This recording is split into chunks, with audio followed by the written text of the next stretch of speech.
I'm Theo. And I'm Juliette. And this is Apologies Accepted. We offer an entertaining look at some of the big issues in history by examining public apologies of the famous and infamous. We're looking at politicians, serial killers, actors, and you. Send us a public apology you would like to make, and we'll read it on the air and give you a chance to redeem yourself or just get some guilt off your shoulders. We're here for you. Once a week, maybe more if you're really, really sorry.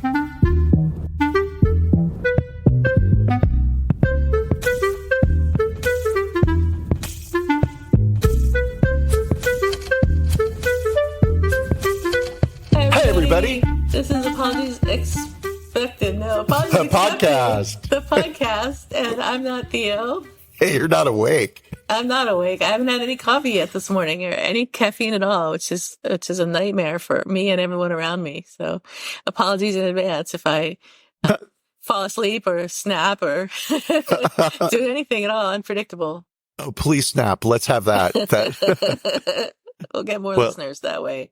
Everybody, I am the over-caffeinated not Juliette. I had a 16-ounce Red Bull, and I am ready to go. Nice. You didn't go out for coffee this morning? Oh, no, I did not. Coffee is almost $10 now. I know. And it's fucking ridiculous. Sorry to be talking about finances, America, and the world. But yeah, sorry, Starbucks. A Quad Grande vanilla almond milk latte is $9.62. Yeah.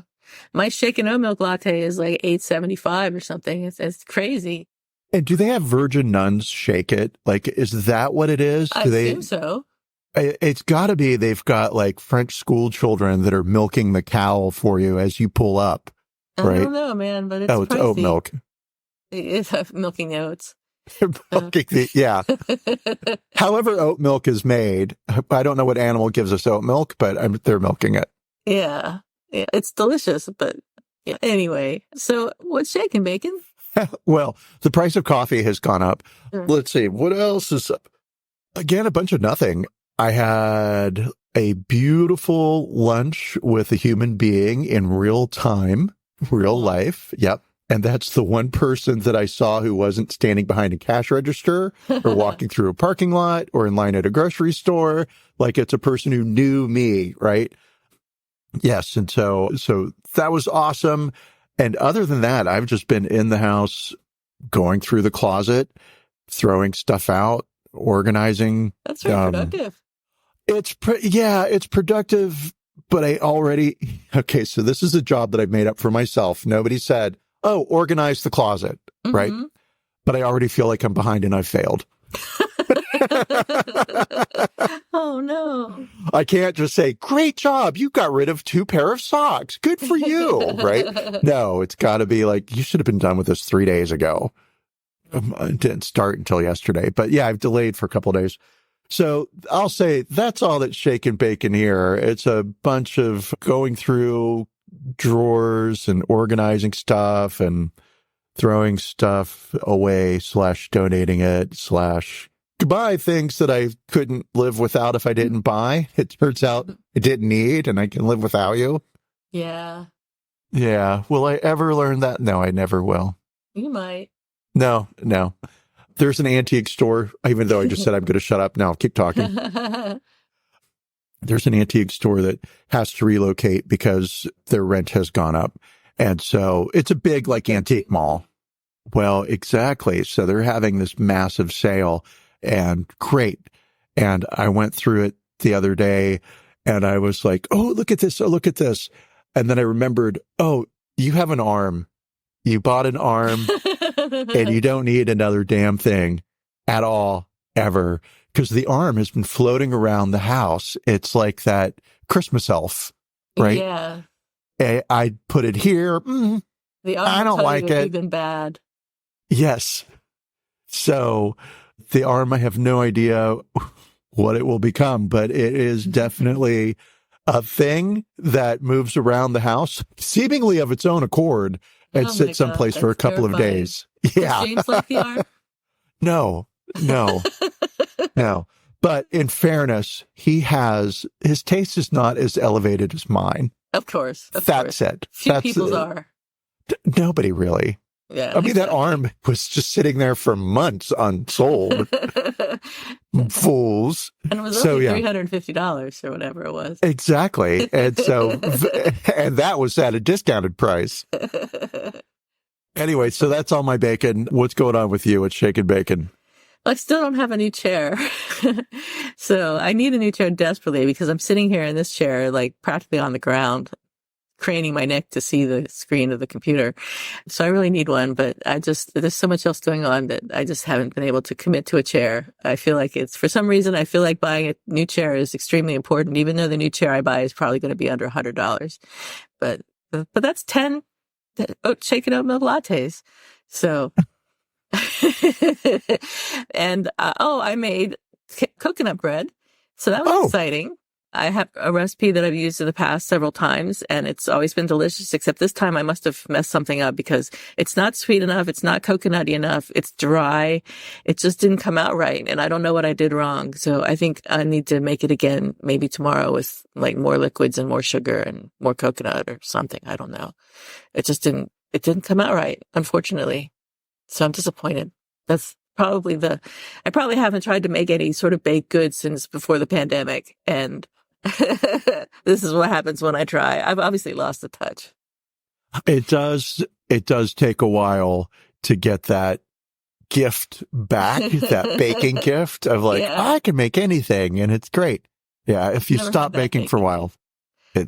And the other thing we did was we went to see Steve Roach, who is an ambient music artist at the Grace Cathedral, which is this beautiful cathedral on Nob Hill.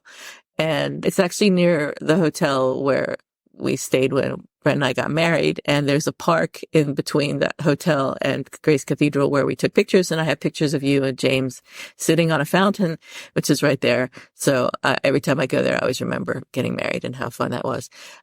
But the concert was great. There was a light show as well as the music. So it was interesting. It was fine. I mean, it wasn't like outstanding. It wasn't a concert that changed my life in any way.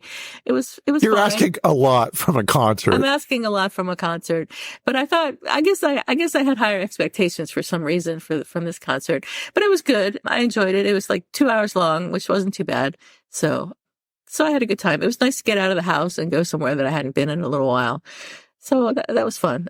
But that's all I've been up to. I don't have any other bacon. That's good. All right. It's nice not to have drama. Of course, there is drama, but, it's drama that's off-air drama. All the murders, all the divorces, that's all right. of it. Yeah. All off the air. All the poisoning. We can't talk about that. And no, I watch now some divorced, murdered person will have died by poison who'll be my neighbor and they'll be like, that's what he was talking about. Yeah. So I guess we could talk about our story if we feel like it. Do we feel like it? No, let's keep talking about it. We can talk about the weather instead.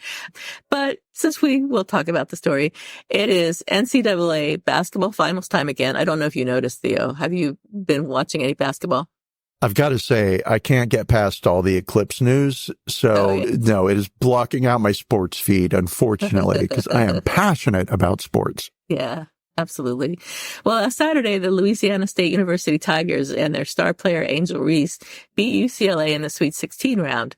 2 days later, unfortunately, LSU lost to the Iowa Hawkeyes, who are still in the running. Today is the final, and Iowa is playing South Carolina, I believe, today in the final in just a couple hours. But anyway, LSU is no longer in the running for the championship. But in the meantime, LA Times staff writer Ben Bolch had published a column titled UCLA-LSU is America's Sweethearts versus its Basketball Villains, calling the UCLA-LSU match a reckoning of good versus evil and right versus wrong. Louisiana State University was framed as the Sweet 16's evil side, while UCLA was painted as the good guys who were, quote, operating in the saintly shadows, unquote. So a little over the top there, Bolch. In the column, Bolch praised UCLA's class while accusing LSU of being hell-bent on dividing women's basketball. He described UCLA as milk and cookies, as wholesome as a miniature stuffed Bruin mascot, and America's sweethearts, while calling LSU's predominantly black women's team basketball villains, Louisiana hot sauce, and dirty debutantes. My favorite. Thank you for taking a breath there so I could jump in and say, I want Dirty Debutante to be the name of everything. I love it. Let's go to Dirty Debutantes and get some French fries. Let's go to Dirty Debutantes and buy some books. Why? I don't know. I do know, right? Because it's stupid. I love crazy. It. Right. Who would think of calling basketball players debutantes in the first place, much less dirty debutantes? Well, it's that juxtaposition of girls aren't good at sports, and so a debutante, it would be in my mind, I'm imagining this is his reasoning, the height of femininity, therefore not good at sports. Right. But then they're dirty because they can't be good because they're the opposing team or whatever. Yeah. So anyway, we'll get into it. We're already there. Yeah. We'll talk some more about it. The LSU players are no strangers to sexist and racist criticism. Last year, Angel Reese was accused of being disrespectful and classless, again, that word, after making John Cena's "you can't see me" hand gesture toward a UCLA player, Caitlin Clark, during the championships, even though Clark, who appears to be white, had made the exact same gesture in a previous game with a positive reception. Bolch also complained about a recent game in which Reese waved goodbye to a player who'd just been disqualified after 5 fouls, implying that it was mean because the fouled out player was crying. Bolch spoke with 2 UCLA players for his piece who actually defended Angel Reese, disputing the notion that Reese lacked class and calling her really nice off the court. So the LA Times immediately faced backlash to this article, as they should have, including from Haley Van Lith, who is a white LSU player who called the piece racist in a post-game interview. She said, "We do have a lot of black women on this team. We do have a lot of people that are from different areas. And unfortunately, that bias does exist still today. And a lot of the people that are making those comments are being racist towards my teammates. I'm in a unique situation where I see with myself, I'll talk trash and I'll get a different reaction than if Angel talks trash. I have a duty to my teammates to have their back. And obviously some of the words that were used in that article were very sad and upsetting." In a press conference, LSU coach Kim Mulkey, who is no stranger to controversy herself, she was the one who coached Brittany Griner for 4 years at Baylor University and basically forbid her to talk about being a lesbian, and also caused her to cover her tattoos with a t-shirt under her jersey because it wasn't cool for whatever reason to have tattoos. It wasn't ladylike. She was big apparently on her people being ladylike on and off the court, which is an interesting juxtaposition of basketball players and ladylike qualities. I wouldn't think that the two would go together, but whatever. Also, when Brittany Griner went to Russia and got caught with hash oil in her suitcase and went to prison for 10 months, Kim Mulkey refused to defend her, refused to put out a statement in her defense. So there's been a lot of controversy over that. And the reason that I know these things is because I was talking to my friend Michelle, and she likes women's basketball. And she told me in no uncertain terms that if I was doing a podcast on LSU and I didn't know anything about Kim Mulkey, I would need to postpone the podcast. So I had to go and research the information in order to make her happy. That is so awesome that happened, because I was not aware of I remember the hand gesture debacle, right? Yeah. But I didn't connect that was with an LSU player, right? Right.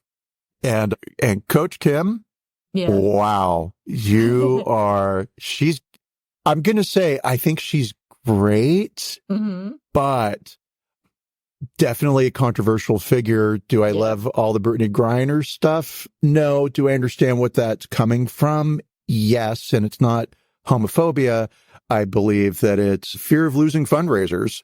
Yeah. She's at a school in the South. It's women's basketball. It's hard to get attention and money for women's sports in general, right? One of the players said it was a recruiting thing, that they were afraid that they wouldn't be able to recruit people or bring young girls to play basketball at Baylor if they were all lesbians or seen to be lesbians.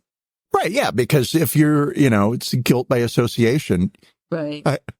And I could start making all kinds of dumb jokes right now. It's so hard not to. You may, if you like. So Kim Mulkey, however, did condemn the language that Bolch had used against the young women on both teams. She said it was so sexist and they didn't even know it about the column. How dare people attack kids like that? She urged the room to Google dirty debutantes, which don't do.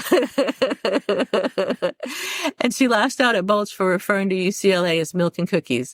I'm in the last third of my career, but I'm not going to let sexism continue, she said. You don't have to like the way we play.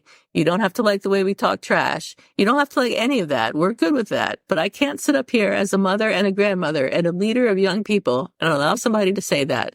I come from a different generation, but I know sexism when I see it and I read it. That was awful.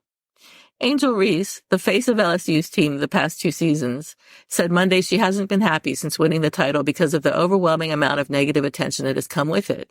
I've been through so much, Reese said. I've seen so much. I've been attacked so many times, death threats. I've been sexualized. I've been threatened. I've been so many things, and I've stood strong every single time. I just try to stand strong for my teammates because I don't want them to see me down and not be there for them. I just want them to always know I'm still a human. So the LA Times removed some of the most offensive language in Bolch's column, including the dirty debutantes and milk and cookies references. They also added an editor's note stating that the original version of this commentary did not meet Times editorial standards and apologizing to the LSU basketball program and to our readers. And then on Monday, Bolch posted an apology on Twitter that was also added to the LA Times page. So before we read the apology, did you have anything you'd like to contribute to this conversation? I do. I knew you would. You knew correctly. The first one is just a general point, and that is I am not a sports person, and I once upon a time had a job that required that I entertain clients at sports events. And it wasn't every night, wasn't all the time, right? But yeah, I had to, and I didn't love it. The good news is that lots of other people did love it, and so I didn't have to do it often because there were fights for like, oh, this game's happening, and I'm going to take some clients, and and our organization had a box, right, at the stadium in LA, right? But there were a fair number of women basketball, and I think it's the LA Sparks. That's what's in my head. I didn't Google to say, like, is the Sparks the female basketball team? I ended up going to a lot of Sparks games, and I actually really enjoyed them. Mm-hmm. And I enjoyed them because there was a different energy with the fans, right? And who doesn't love an underdog, right? And so, oh, women's sports, blah, blah, blah. And I would get into the game. Didn't know any of the players, didn't know what was going on, didn't understand any of the rules, right? It was a bunch of people chasing a ball. But, you know, I still, for whatever reason, I picked up that general vibe. So I think there is a different level of appreciation amongst fans, right, for women's sports versus men's sports. So, hooray, women's sports is great. Here's WNBA history. Oh. I know, right? Women's basketball has a rich history marked by significant milestones that illustrate the sport's evolution into a mainstream activity. ChatGPT wrote this for me. I posed the question. The history spans over a century, showcasing the resilience and determination of female athletes striving for recognition and equality. Well, that's pretty true. 1892, the inception. Women's basketball began just a year after James Naismith invented the game in 1891. In 1892, Senna Berenson adapted Naismith's rules for women at Smith's College, emphasizing teamwork and cooperation. This modification marked the first structured women's basketball game on March 21st, 1893, and sparked the sport spread across colleges and YWCAs. 1920 to 1930, early organization. During the 20s and 30s, women's basketball began to organize, albeit facing significant societal resistance towards women in sports. The sport was primarily played within educational institutions and lacked professional platforms. The division of women's and men's rules also started to solidify during this era. Hi, brain. Mm-hmm. 1972, Title IX. Perhaps the most critical turning point came with the passage of Title IX in 1972. What were you doing in 1972? Because I was going to first grade. I was 5. I don't know what I was doing then. We were alive. Isn't that crazy? And so, let's see. This U.S. federal law prohibited gender discrimination in educational institutions that receive federal funds. Therefore, there was a significant increase in female participation in sports by mandating equal opportunities, leading to the exponential growth of women's basketball at high school and collegiate levels. 1976, the Olympic debut. Women's basketball made its debut in 1976 during the Montreal Olympics, a significant step in gaining international recognition. 1982, the NCAA Women's Basketball Championship. And I'm from North Carolina enough to know that when I see two A's together, it's pronounced double A and not AA. So the NCAA Women's Basketball Championship. The first NCAA Women's Basketball Championship was held in 1982, providing a competitive arena that was previously exclusive to men. This tournament helped elevate the sport's profile, offering a national stage for collegiate women athletes. In 1996, the WNBA is formed. That's the Women's National Basketball Association, and then expansion and popularity throughout the 2000s. So women's basketball, there's some history there, right? Mm-hmm. And it definitely tracks with political, what words do I want to use? Equalization, enfranchisement, political recognition, gain of political power of women. And then where did debutantes come from? Because it got to have dirty debutantes, right? Well, yes, probably more Southern thing, right? The tradition of debutantes in the USA is a rite of passage marking the formal introduction of young women into society, and it has roots deeply embedded in both European aristocracy and American social customs. This practice, often epitomized by grand balls and elaborate gowns, has evolved significantly since its inception. The debutante tradition originated in Britain, with aristocratic families introducing their daughters as a means to display their eligibility for marriage. This custom crossed the Atlantic, taking root in American society in the 18th century. Philadelphia, often considered the social capital of the U.S. at the time, held some of the earliest recorded debutante balls. By the 19th century, these events have become prevalent in major cities across the country, including New York and New Orleans, with the tradition thriving in the South. Obviously, there was social importance attached to coming out. Your family had to have, one, an interest in society and societal connections, two, money to buy you a dress to attend the ball. Mm-hmm. Let's see. And then three, I would imagine that something about you or your family was noteworthy enough to attract a rich husband.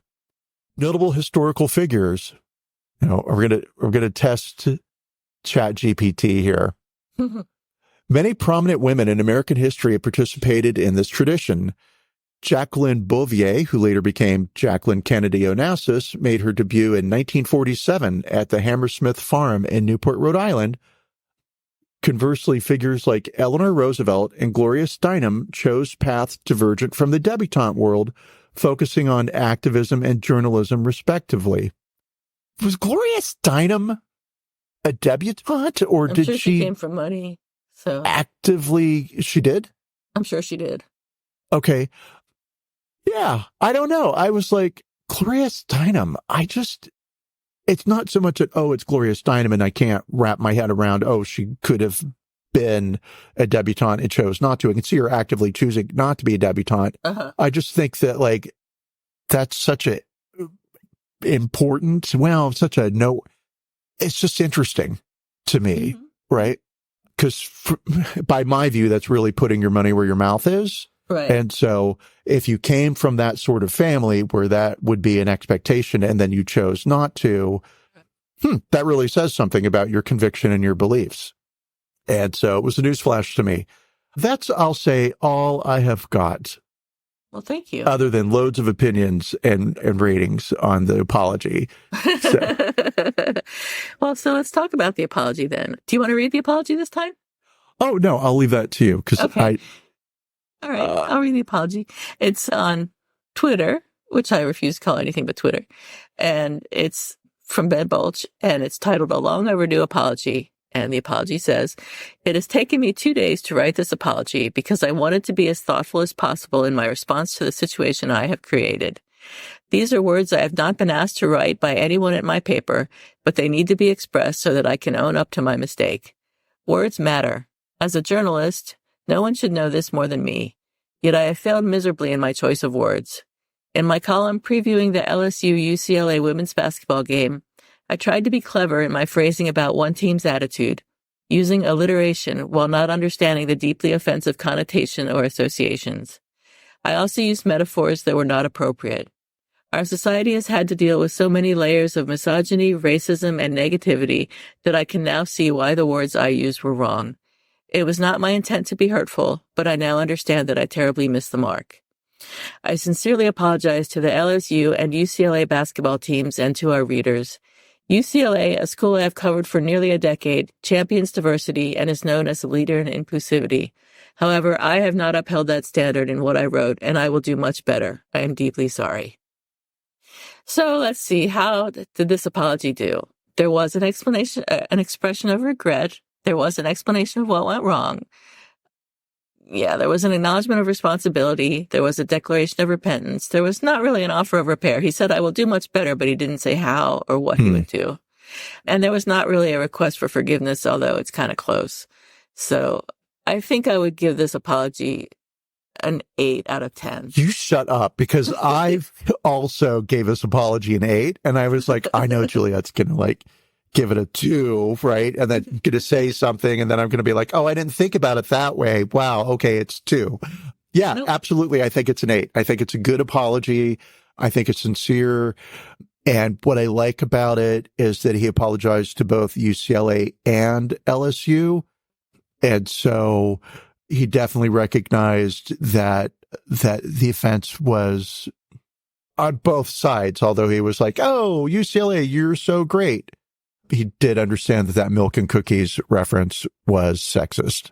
Yeah. Ridiculous. So it's unfortunate that he had to say these things that required him to apologize, but his apology was acceptable. So I accept this apology, and we give it an average of 8. Yes, I also accept this apology. No, I don't accept the apology, but I give it an 8. It could happen one day. It could happen one day. I mean, probably yes, right? But for sure, I think it's a good apology, and I'll bet we never hear from him again.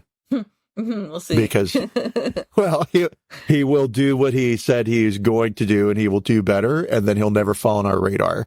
So, yeah. And we actually had a challenge this week because there weren't any real apologies out there. People are afraid now. Apologize. Well, they know if they don't behave, they're going to end up on our show, and they don't want to because, you know. Yeah. So maybe hopefully this week, there'll be a bunch of people doing things wrong and apologizing. So we'll have a variety of options to choose from. Well, I'm sure that will happen. The eclipse is coming, and apparently Mercury is in retrograde. Again? Every time I turn around, it is. Oh, yeah, there's an eclipse, and Mercury's in retrograde, and it's in retrograde in Aries, which is my star sign, and the only one that really is important or matters. And what does that mean for me? I don't know, but I'll probably find out tomorrow when the eclipse happens and I explode. And Mercury's in retrograde until April 25th, which feels like a long time. That's a long time. Jesus. Oh, well. Well, fortunately, astrology means nothing, so you're okay. Oh, what was that? That was half of our listeners going away. I do not have an apology expected or who's sorry now this week. I looked and I couldn't find anything. So I apologize. I apologize for not having an apology expected. Do you have one? I am going to meet you on a level playing field, my colleague in arms. And I will say that I also don't have an apology expected or a who's sorry now. And so we apologize. Our show is wrong. for not having an apology expected or who's sorry now this we regret week. that we did not find an apology expected or who's sorry now. We tried our very best to find one, but we're unable to. Well, we didn't try our very best to find one. Okay, I tried for a We while. tried our medium best. We spent 5 minutes my Googling at some responsibility. point this week. I'm sorry. In the future, I'll try harder, and I hope that everyone will forgive us. I echo Juliette's words because she was reading from the bullet point of Yes. what makes a good apology. And I will do her one better because I am just simply better. And I am going to have 2 apology expecteds next week. Oh, and then we'll that's a see bit if I much. remember. Then you can do mine too. You're gonna do 2. All right, everybody. This is it. This is it for the week. This Thank is you the so end of much. the show. This is We've the end come of the this show. far. See ya. Enjoy the eclipse. Have a great weekend. What's left of it? Well, it'll be all done by the time you listen. But have a great week then, and stay cool, cucumbers. Don't trip potato chips. See you later, Tater. Bye. Bye.